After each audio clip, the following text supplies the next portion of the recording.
बहुत समय पहले हरितपुर नाम के एक छोटे से गांव में प्रताप भोई अपनी माँ बिलमती भोई के साथ रहता था। दोनों का जीवन गरीबी में बीत रहा था, लेकिन माँ बेटे के चेहरे पर कभी शिकायत नहीं दिखाई देती थी। प्रताप भोई बहुत मेहनती और ईमानदार किसान था। गांव के लोग उसकी सच्चाई की प्रशंसा करते थे, लेकिन उसकी गरीबी का मजाक उड़ाने वालों की भी कमी नहीं थी। एक दिन सुबह सुबह बिलमती भोई आंगन में बैठी चिंता कर रही थी। बेटा प्रताप, घर में चूल्हा जलाने के लिए लकड़ियां बिल्कुल खत्म हो गई हैं। आज जंगल से कुछ सूखी लकड़ियां ले आ। प्रताप मुस्कुराया। माँ, जब तक आपका बेटा जिंदा है, आपको किसी बात की चिंता करने की जरूरत नहीं है। इतना कहकर वो कुल्हाड़ी उठाकर जंगल की ओर चल पड़ा। उधर गांव के जमींदार सरत सिंह का बेटा आलोक दूर से प्रताप को देखकर हंसने लगा। पिताजी, देखिए इस गरीब किसान को, सारी जिंदगी लकड़ियां काटते काटते ही बीत जाएगी इसकी। बेटा, गरीब लोग गरीब ही पैदा होते हैं और गरीब ही मरते हैं। लेकिन उन्हें क्या पता था कि आज प्रताप की किस्मत बदलने वाली थी। जंगल के अंदर पहुंचते ही प्रताप एक विशाल बरगद के पेड़ के पास लकड़ियां काटने लगा। अचानक उसे किसी जानवर के दर्द से भरी आवाज सुनाई दी।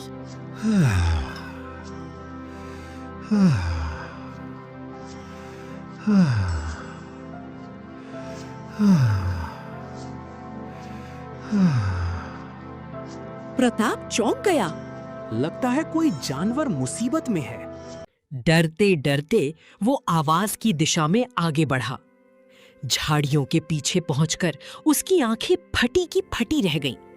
एक विशाल सफेद बाघ लोहे की शिकारी जाल में बुरी तरह फंसा हुआ था।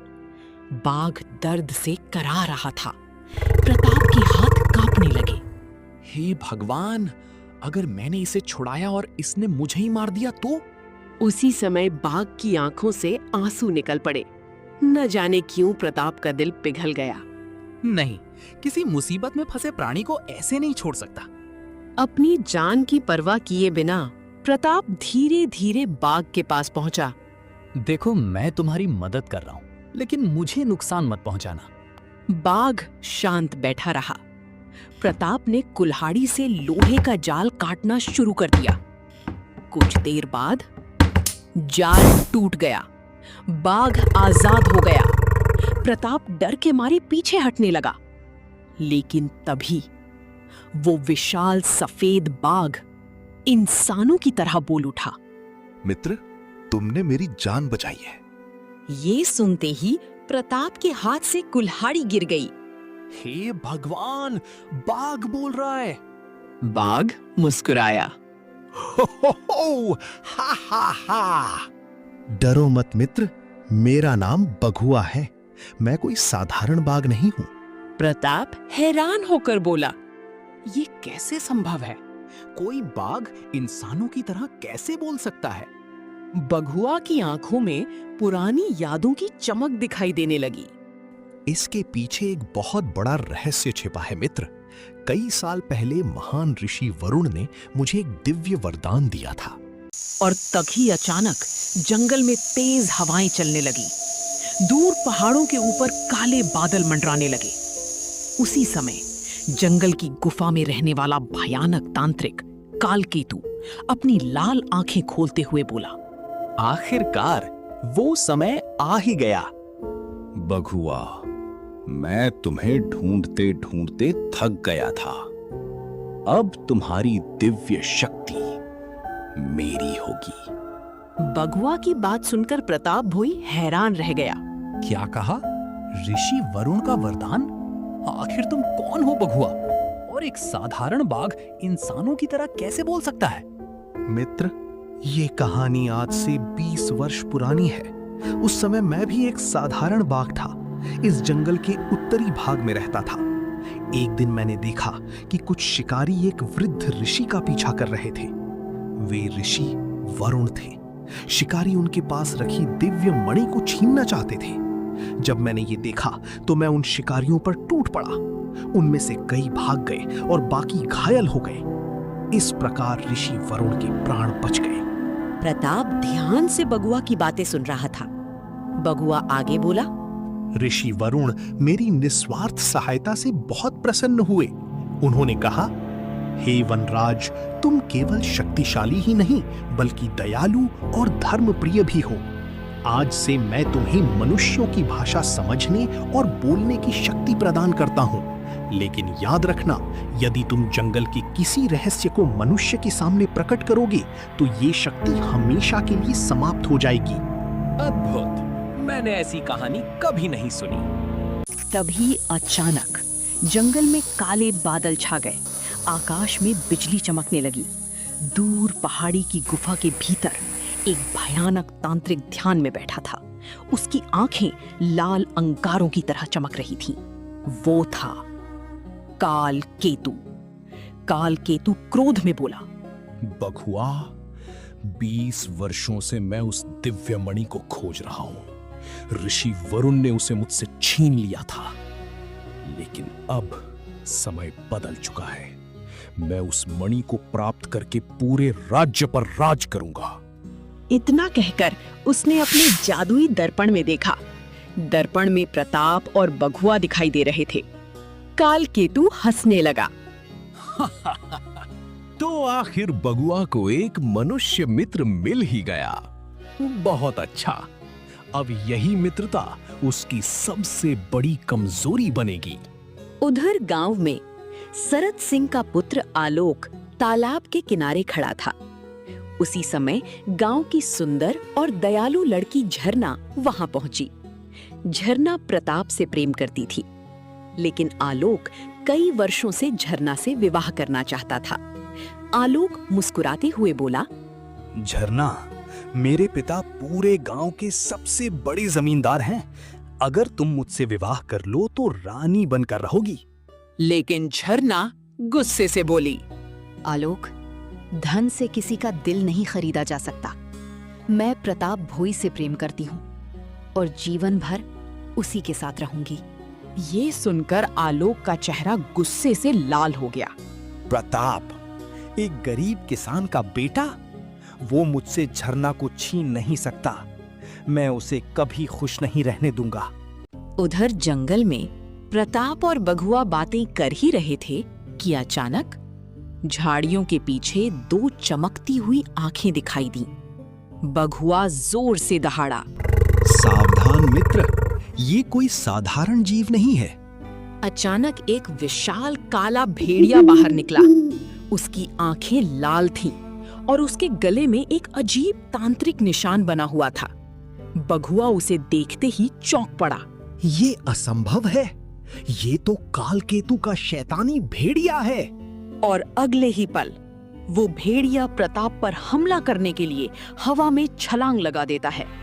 जैसे ही वो विशाल काला भेड़िया प्रताप भोई पर झपटा, बघुआ बिजली की गति से उसके सामने आ गया। धड़ाम! दोनों भयानक जानवर आपस में टकरा गए। पूरे जंगल में उनकी दहाड़ और गुर्राहट गूंज उठी। प्रताप घबराकर पीछे हट गया, लेकिन वो समझ गया कि ये कोई साधारण भेड़िया नहीं है। उसकी आंखें लाल अंगारों की तरह चमक रही थीं और गले पर बना तांत्रिक चिन्ह किसी भयानक शक्ति का संकेत दे रहा था। बघुआ क्रोधित होकर बोला, मित्र प्रताप, जल्दी यहाँ से दूर हट जाओ। ये काल केतु का पालतू शैतानी भेड़िया है। इसका नाम काल दंश है। इतना सुनते ही प्रताप चौंक गया। क्या? तो काल केतु सचमुच अस्तित्व में है? दूर अपनी गुफा में बैठा कालकेतु जादुई दर्पण में ये सब देख रहा था। वो जोर जोर से हंसने लगा। बघुआ, तुम्हारी ताकत अब पहले जैसी नहीं रही और बहुत जल्द तुम्हारा नया मित्र भी मेरे सामने घुटने टेक देगा। उधर प्रताप ने देखा कि कालदंश छलांग लगाकर बघुआ की गर्दन दबाने वाला है।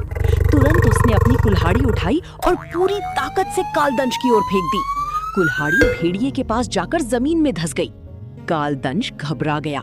इस मौके का फायदा उठाकर बघुआ ने जोरदार दहाड़ लगाई। उसकी दहाड़ से पूरा जंगल कांप उठा। कालदंश डरकर भाग गया, लेकिन जाते जाते वो गुर्राया। बघुआ, काल केतु तुम्हें कभी नहीं छोड़ेगा और बहुत जल्द तुम्हारा सबसे प्रिय मित्र तुम्हारी सबसे बड़ी कमजोरी बन जाएगा। प्रताप चिंतित होकर बोला। मित्र, आखिर ये कालकेतु कौन है? बघुआ कुछ देर चुप रहा। उसकी आंखों में डर साफ दिखाई दे रहा था। मित्र, कालकेतु कभी ऋषि वरुण का शिष्य हुआ करता था, लेकिन लालच और शक्ति की भूख ने उसे राक्षस बना दिया। वो पूरे संसार पर राज करना चाहता था। जब ऋषि वरुण ने उसे रोकना चाहा, तब वो जंगल छोड़कर अंधेरी गुफाओं में चला गया। तब से वो बदला लेने का अवसर ढूंढ रहा है। इसी बीच गांव में झरना तालाब से पानी भरकर अपने घर लौट रही थी। अचानक 4 डाकुओं ने उसका रास्ता रोक लिया। उनका सरदार बोला, आज तो बहुत बड़ा इनाम मिलेगा। शरद सिंह ने कहा है कि लड़की को नुकसान मत पहुंचाना, बस उसे जंगल की पुरानी हवेली तक ले आना। झरना डर गई। मुझे छोड़ दो। लेकिन डाकू उसे जबरदस्ती उठाकर ले जाने लगे। उसी समय एक बूढ़ा साधु वहां प्रकट हुआ। उसकी लंबी सफेद दाढ़ी थी और हाथ में कमंडल था। उसने जोर से कहा, रुको। डाकुओं ने साधु को देखकर हंसना शुरू कर दिया। बूढ़े बाबा, अपनी जान प्यारी है तो यहाँ से चले जाओ। लेकिन अगले ही क्षण साधु की आंखों से दिव्य प्रकाश निकलने लगा। आकाश में बिजली चमक उठी। डाकू डर से कांपने लगे और देखते ही देखते वो बूढ़ा साधु गायब हो गया। उसकी जगह एक तेजस्वी दिव्य पुरुष खड़े थे। झरना आश्चर्य से बोली, आप कौन हैं? दिव्य पुरुष मुस्कुराए। बेटी, मैं ऋषि वरुण हूं और तुम्हारे जीवन में बहुत बड़ा संकट आने वाला है। केवल तुम ही प्रताप और बघुआ की मित्रता को टूटने से बचा सकती हो। ये कहकर ऋषि वरुण ने झरना को एक रहस्यमयी नीले रंग का ताबीज दिया। समय आने पर ये तावीज तुम्हारी रक्षा करेगा। और अगले ही पल ऋषि वरुण अदृश्य हो गए। उधर अपनी गुफा में बैठे कालकेतु की आंखें अचानक खुल गईं। वो क्रोध से कांपने लगा। ऋषि वरुण, तो तुम अभी भी जीवित हो? बहुत अच्छा, अब अंतिम युद्ध का समय दूर नहीं है। और उसी समय जंगल के नीचे छिपे प्राचीन मंदिर के द्वार अपने आप खुलने लगे। उनके भीतर से एक रहस्यमयी नीली रोशनी निकल रही थी और उस अंधेरे मंदिर के अंदर कोई विशाल और भयानक प्राणी धीरे धीरे अपनी आंखें खोल रहा था। उधर प्रताप भोई और बघुआ भी उस तेज प्रकाश को देखकर हैरान रह गए। बघुआ के चेहरे पर चिंता साफ दिखाई दे रही थी। मित्र, ये अच्छा संकेत नहीं है। क्या बात है बघुआ, तुम इतने परेशान क्यों हो? बघुआ धीरे धीरे बोला, ये प्रकाश प्राचीन नाग मंदिर से आ रहा है और अगर मेरे अनुमान सही हैं तो इसका अर्थ है कि मंदिर का रक्षक जाग चुका है। प्रताप हैरान रह गया। मंदिर का रक्षक? कौन है वो? नागराज शेषांक। हजारों वर्ष पहले ऋषि वरुण ने उसे मंदिर की रक्षा की जिम्मेदारी सौंपी थी, लेकिन कोई नहीं जानता कि वो आज तक जीवित कैसे है। इधर गांव में शरद सिंह और उसका बेटा आलोक बहुत गुस्से में बैठे थे। आलोक क्रोध में बोला, अगर हमने जल्दी कुछ नहीं किया तो सब कुछ हमारे हाथ से निकल जाएगा। चिंता मत करो बेटे, मैंने वर्षों तक लोगों को मूर्ख बनाया है। एक गरीब किसान मेरा मुकाबला नहीं कर सकता। अब समय आ गया है कि प्रताप की सारी दौलत और सम्मान छीन लिया जाए। इसी समय कालकेतु का काला कौआ खिड़की से अंदर आया। उसकी आंखें लाल थीं। वो इंसानों की तरह बोला, कालकेतु तुम्हें बुला रहा है। ये सुनकर दोनों डर गए, लेकिन लालच ने उनके डर को दबा दिया। कुछ ही देर बाद शरद सिंह और आलोक कालकेतु की गुफा में पहुंचे। कालकेतु को देखकर दोनों के शरीर कांपने लगे।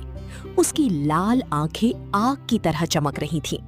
वो बोला, शरद सिंह, अगर तुम मेरी मदद करो तो मैं तुम्हें पूरे राज्य का सबसे बड़ा जमींदार बना दूंगा। सरत सिंह खुशी से बोला, महाराज, जो आदेश देंगे मैं वही करूंगा। मुझे केवल एक चीज चाहिए, बघुआ, उसकी मृत्यु। ये सुनकर आलोक चौंक पड़ा। लेकिन एक बाघ को मारना आसान नहीं है। इसीलिए तो मैंने तुम्हें बुलाया है। और उसने अपने जादू से एक काला त्रिशूल प्रकट किया। इस त्रिशूल से घायल होने के बाद कोई भी जीव अपनी शक्ति खो देता है। इसे बघुआ के शरीर में घोंप दो, बाकी काम मैं कर दूंगा। उधर झरना को ऋषि वरुण का दिया हुआ नीला ताबीज अचानक चमकने लगा। झरना घबरा गई। अचानक ताबीज से आवाज आई, बेटी, प्रताप और बघुआ पर बहुत बड़ा संकट आने वाला है। उन्हें तुरंत जंगल जाने से रोकना होगा। झरना तुरंत प्रताप के घर की ओर दौड़ पड़ी। लेकिन उसी समय जंगल के प्राचीन मंदिर के अंदर एक विशाल सुनहरा नाग धीरे धीरे बाहर निकल रहा था। उसकी लंबाई 100 हाथ से भी ज्यादा थी। उसकी आंखें नीले हीरे की तरह चमक रही थीं। वो था नागराज शेषांक। और जैसे ही उसने अपनी आंखें खोली, वो क्रोध में गरजा। कौन है जिसने मेरी 300 वर्षों की नींद भंग की? और काल केतु अभी तक जीवित कैसे है? उसी समय काल केतु अपनी गुफा में खड़ा हंस रहा था। जाग जाओ नागराज, बहुत जल्द तुम्हारा अंत होने वाला है। और दूसरी तरफ प्रताप भोई और बघुआ अनजाने में उसी प्राचीन मंदिर की ओर बढ़ रहे थे। उसी समय नागराज शेषांक की नजर बघुआ पर पड़ी और अगले ही क्षण उसकी आंखों से आंसू बहने लगे। प्रताप हैरान रह गया। ये क्या? बघुआ, क्या सचमुच तुम जीवित हो? बघुआ भी भावुक हो गया। मित्र शेषांक, मैंने सोचा था कि तुम हमेशा के लिए सो गए हो। प्रताप आश्चर्य से दोनों को देख रहा था। तुम दोनों एक दूसरे को जानते हो? नागराज मुस्कुराया। प्रताप भोई सिर्फ जानता ही नहीं, बघुआ मेरा सबसे प्रिय मित्र है। ये सुनकर प्रताप की आंखें खुली की खुली रह गईं। तभी शेषांक बोला, सैकड़ों वर्ष पहले जब कालकेतु अभी दुष्ट नहीं बना था, तब मैं, बघुआ और ऋषि वरुण साथ रहते थे। लेकिन शक्ति की लालसा ने कालकेतु को अंधा बना दिया। वो दिव्य सूर्यमणि को प्राप्त करना चाहता था। जब ऋषि वरुण ने उसे रोकने की कोशिश की, तब उसने काले जादू का सहारा लिया और तभी से वो हम सबका सबसे बड़ा शत्रु बन गया। उधर झरना दौड़ती हुई जंगल की ओर जा रही थी। तभी सामने आलोक खड़ा हो गया। कहाँ जा रही हो झरना? रास्ते से हट जाओ। आज नहीं, आज प्रताप की किस्मत बदलने वाली है। इतना कहकर उसने अपने आदमियों को इशारा किया। 4 गुंडों ने झरना को पकड़ लिया। झरना चिल्लाने लगी, मुझे छोड़ दो। लेकिन तभी ऋषि वरुण का दिया हुआ नीला ताबीज चमकने लगा। उसमें से नीली किरणें निकलने लगीं और अगले ही पल आलोक और उसके आदमी हवा में उछलकर दूर जा गिरे। आलोक डर से कांप उठा। ये कैसे हो सकता है? झरना भी आश्चर्य में पड़ गई। तभी आकाश में ऋषि वरुण की आवाज गूंजी, बेटी, तुम्हारे भीतर एक दिव्य शक्ति छिपी हुई है। समय आने पर यही शक्ति पूरे राज्य को बचाएगी। उधर कालकेतु अपनी गुफा में बैठा क्रोध से कांप रहा था। ऋषि वरुण, तुम अभी भी मेरी योजनाओं में बाधा बन रहे हो। अचानक उसके सामने सरत सिंह और आलोक पहुंच गए।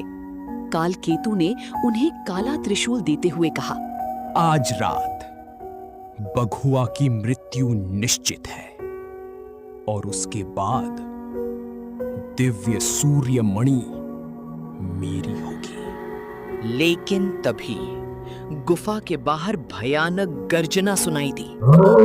धड़ाम! पूरा पहाड़ हिलने लगा। काल केतु घबरा गया। नहीं, ये असंभव है।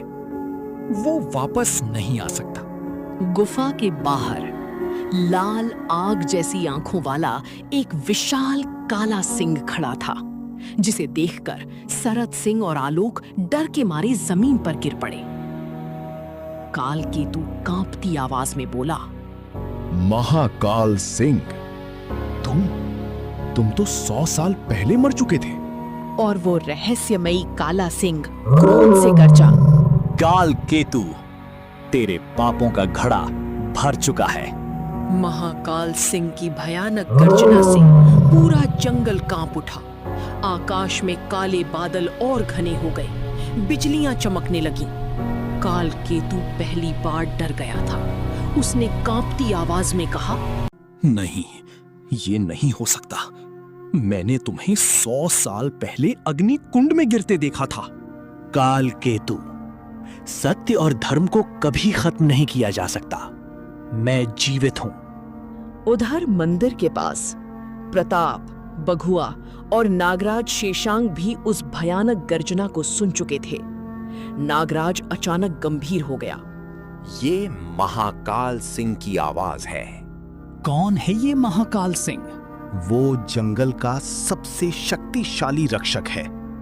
कभी वो ऋषि वरुण का सबसे प्रिय शिष्य था, लेकिन काल केतु के काले जादू ने उसे वर्षों तक कैद रखा। तभी अचानक आकाश में काला धुआं फैल गया और उस धुएं के बीच काल केतु प्रकट हुआ। उसकी आंखें लाल आग की तरह जल रही थीं। वो जोर से हंसा। बहुत अच्छा, आज सारे दुश्मन एक ही जगह इकट्ठा हो गए। काल केतु, तुम्हारा अंत आज निश्चित है। मूर्ख मानव, तुम अभी भी मेरी असली शक्ति से अनजान हो। इतना कहकर उसने अपना काला दंड जमीन पर पटका। धड़ाम! पूरी धरती कांप उठी।